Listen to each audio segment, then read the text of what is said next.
Isabelle, Director of Sales and Marketing at Custom Built Designer Modeling, and I am joined today by Michael Flory, founder, CEO, and of course, my dad. And I am super excited because we are going to talk about the deal that changed everything in Custom Built's history today. So why don't you go ahead and paint the picture of where we were at end of 2018 as a company? Yeah, so just kind of going back to that time and where we were at sales wise, we had big targets. So we've continued to want to grow and add people to the team, and in order to do that, you got to sustain the sales. And in this particular year, we were pretty far off target going into November, which isn't really a great thing because stuff that you want to build January, February, March, it needs to be started. So that's kind of leading in into we're going to have a slow first quarter of the year. Right.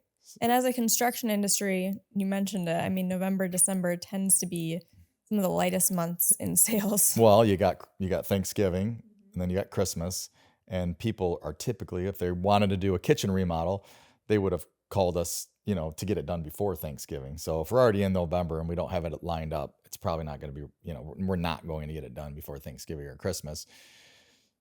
But and this is kind of a fun topic to talk about because so often in business we're projecting to get to a certain dollar in sales in order for us to grow the company. So you have to go out and invest before you're ready, or you don't invest before you're ready, and so you sell a bunch of stuff and then you're not ready to install all that stuff. It's just the ebb and flow. I think of it like two levers. You got the sales lever and the production lever, and Yep. sometimes you got to speed up the sales lever, and sometimes you got to speed up the production lever or slow down. Because you can have too many sales too. So if your sales are too many and production, you don't have enough production people to get the work done, you can end up the same situation where people are now frustrated because you're not getting it installed for 6 months or a year. Right. So in this scenario, we were needing to sell more work, and along came a past client. So at this point, we'd only done one project for them. And now to date, today we have done 4 projects for them. Yeah. So we really this project, when they came to us, I mean, we built a deck for them on their house. I mean, I knew they were veterinarians. I knew that they had been in the area for a long time. And they like to do quality stuff. They hired us to do a quality deck, and we built them a quality deck. And one of the things we always talk about in sales is that, people aren't thinking about you unless you're putting yourself in front of them. Even if I've done a project for somebody in the past, doesn't mean they're going to hire me for the next one, because they may think about a kitchen. We may have done their deck, but they don't know we do kitchens because they think about us as, well, they built our deck. But when they go to start building the kitchen, or they start thinking about their kitchen, because often people are thinking about stuff way in advance of the actual build date, that they don't necessarily think. And let's say they drove by the kitchen shop on the way home, of their first thought about that, or they're driving by, they see a truck driving around the road that says we install kitchens and baths. They might call them and never call us. Yeah. In this scenario, it kind of the unique project of it was a past client. And we had reached out to them just to check in to see how they love their deck. It was kind of getting to the year end. I like to make calls to check in with clients and just see if there's any issues, anything that's come up. We just like to stay in touch with the clients. And that was on that phone call where they started talking to me about this doggy daycare that they wanted to get built in Lansing. Yeah. And it's such a bizarre story because it really was not like our typical project, right? Yeah, I mean, probably 5%, 10% of what we do is commercial driven projects. And when I say commercial, typically they're more like residential buildings, strip mall type buildings, not necessarily like, 3-level downtown East Lansing or downtown Lansing type, or 10-story buildings. They're usually wood construction, that kind of a thing. So, so in this scenario, it's like a doggy daycare. I'm like, and it was like a therapy spot, a place for recovery, because at their current facilities, they do surgeries and things like that at the veterinarian clinic, and a lot of times dogs need rehab, or they need a place for dogs to run, and so I was like, wow, this is really interesting. And I'm like, and that's one thing too that you've really built the company on, is the principle of not, okay, this doesn't fit into our ideal project list, so like let's not look at it. You've really been open-minded and said, hey, like, we've built this relationship with this client. Let's take a look at this project and see, how the heck we would do this. And then if we have the capacity to do it, all right, let's do it and Yeah. jump in. And Yeah. that's an owner mindset. A lot of owners do think that way, but I think as our company is scaled, it's interesting too to really keep that mindset within our team.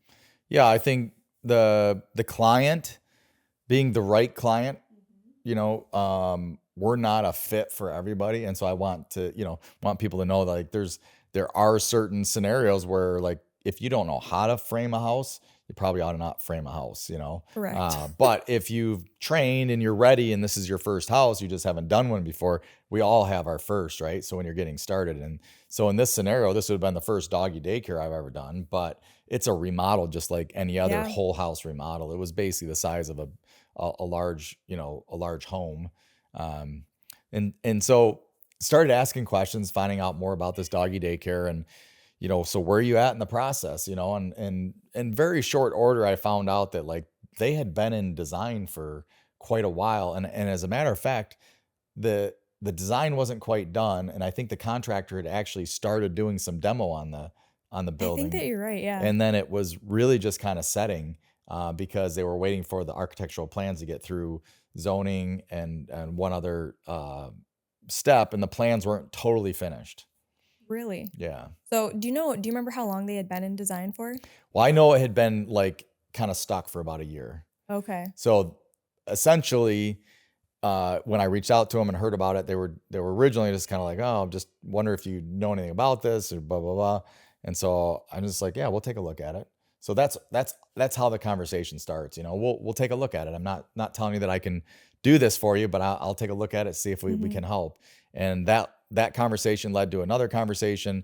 We went and looked at the plans. I got Josh involved, and again, we were kind of coming up to the end of the year. We had sales targets that we needed to hit in order to keep the company going, and that's a real thing in business. I mean, anybody that's listening to this that owns a small business knows that, like, not only do you have to install stuff so you can get paid for the work you've done, but you got to keep selling stuff. Yes. Oftentimes we get out, well, we got all these jobs, and then we stop marketing and selling, and the next thing you know, you got a You have a spot in your gap that you yeah, need you have to a gap fill. in your revenue. So then your revenue goes down. So just trying to keep things smooth. But so when I met with them, they're like ready to go. I'm like, well, you know, looks like you got plans already.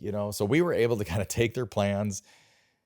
We talked to the architects that they were working with. In this case, we have our own design, team. But they had already done a lot of the design. So we were able to take their designs, work with our team, and then get everything left because it was a commercial project. It had to be stamped. It had to be stamped Mhm. by an architect. So we were able to kind of finish the plans with our team, finish all the selections, put the whole design together because the design, a lot of times, what happens on projects is in design is that people get plans, they get architectural plans, but they don't have the specifications like what types of windows is Right. inside of the window black or white, is it Anderson or is it Pella or is it Marvin windows, all those specifications, the flooring, what color flooring, the finish of the flooring, what kind of quarter round, what kind of trim are we going to put around that. So this had a lot of specifications that weren't finished. Mhm. So even though the architectural plans were done, the zoning was done, they could, some of that stuff was done. A lot of the little granular details, and without those granular details, we can't go estimate a project. Right. Otherwise, we're just throwing allowances in there and signing a contract and basically kicking the bucket down the road. Mhm. So we were able to, in less than a month, basically take this job that we had never seen before and put it together, and we signed a final agreement in December, and then we're able to kick it off sometime after the first of the year. And it was a total gut job. I mean, it was total. Basically what it was. And here's the even crazier thing. And this one of the funnest things that I love about being in business is when I went over to look at the building, started walking in and I'm like, this is my old doctor's office. I mean, we're talking, I'm 45 years old and this would have been like my childhood doctor's office. And then when you and Aiden were Mhm. little, it was a different doctor than I had as a kid, but that was the same doctor's office. It was right What? next door to the veterinarian clinic.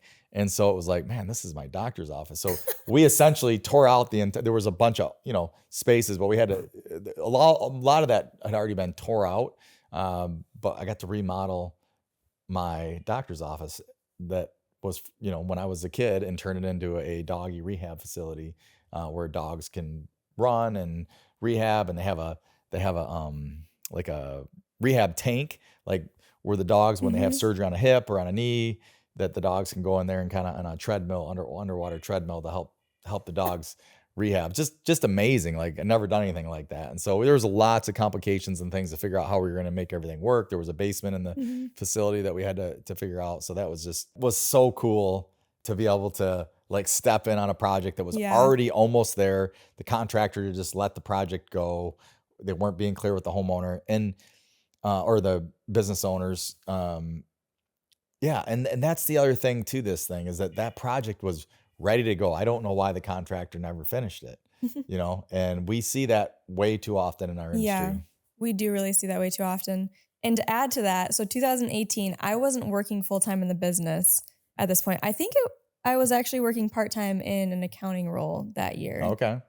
Is that when it would have been? Yeah, probably around Yeah. there. So I remember hearing about the deal, and I remember this because it was a big moment. I mean, obviously, family business, like, being a kid growing up, watching you work, and I got to hear all the cool stories. And so I remember one family dinner, you're like, guys, we got this deal, and you're telling us the details of it.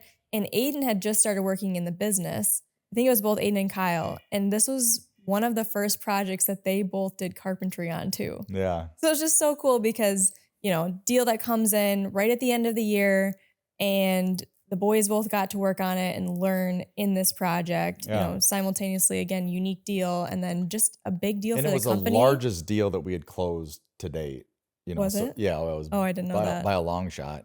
And and it only took us a month from the time we met with them. And again, some of that's because we had the relationship Yep. and they knew that we could deliver. And, And the plans were already done. well, they Well, weren't the fully done. blueprints Yeah, the blueprints were were sketched started. out. Yeah, we had to work with the architect. There were some hurdles to get over, but we were able to work fast because essentially this project had been started. They bought the building, they had the land, and they were waiting to open their business and they couldn't. And Mm, so we were able to kind of fit into our schedule, and it helped keep things going along.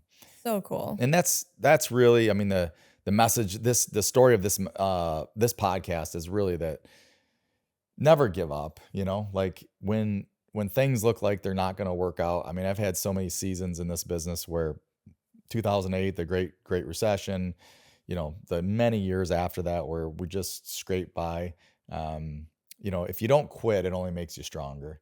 And not that I've always did things the smartest, but I just didn't quit and was just resilient.